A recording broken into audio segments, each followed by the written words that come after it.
Assalamualaikum warahmatullahi wabarakatuh. Saya Pujastiawati dengan NIM C0E021015 akan membahas materi sistem penganggaran sektor publik. Baiklah, langsung saja kita mulai pembahasan materinya. Di sini yang pertama, pengertian anggaran sektor publik, yaitu rencana kegiatan dalam bentuk perolehan pendapatan belanja dalam bentuk moneter. Secara singkatnya dapat dinyatakan bahwa anggaran publik merupakan suatu rencana finansial yang dinyatakan, yang pertama, berapa biaya rencana-rencana yang dibuat. Yang kedua, berapa sih banyak dan bagaimana cara memperoleh uang untuk mendanai rencana tersebut. Yang kedua, pentingnya anggaran sektor publik.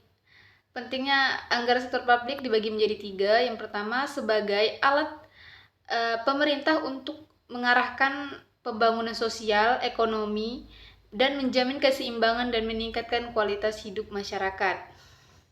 Yang kedua,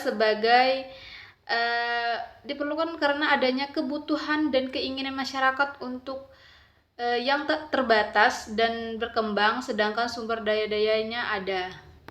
Yang ketiga, anggaran diperlukan untuk meyakinkan bahwa pemerintah telah bertanggung jawab terhadap masyarakat atau rakyat. Adapun fungsi anggaran sektor publik, yang pertama, anggaran sebagai alat perencanaan, yang kedua sebagai alat pengendalian, yang ketiga alat politik, sebagai alat koordinasi dan komunikasi, selanjutnya alat penilaian kinerja, alat motivasi, dan yang terakhir sebagai alat untuk menciptakan ruang publik. Jenis-jenis anggaran sektor publik yaitu yang pertama, anggaran operasional, yaitu digunakan untuk merencanakan kebutuhan sehari-hari dalam menjalankan pemerintahan. Yang kedua, ada anggaran modal, yaitu menunjukkan rencana jangka panjang dan pembelanjaan atas aktiva tetap seperti gedung, peralatan, kendaraan, perabot, dan sebagainya.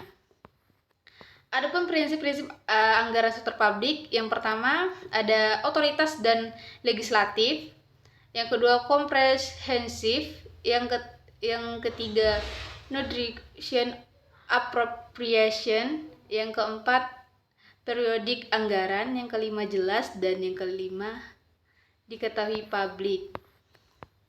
Adapun proses penyusunan anggaran sektor publik, yaitu yang pertama membantu pemerintah mencapai tujuan fiskal dan meningkatkan koordinasi antar bagian dalam lingkungan pemerintahan.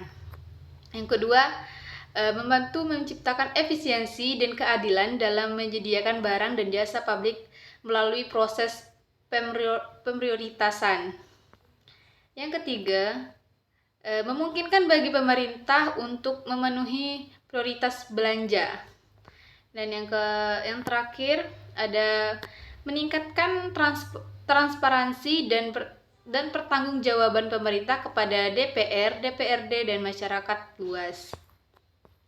Baiklah, itulah materi yang dapat saya sampaikan. Kurang lebihnya mohon maaf. Saya akhiri. Wassalamualaikum warahmatullahi wabarakatuh.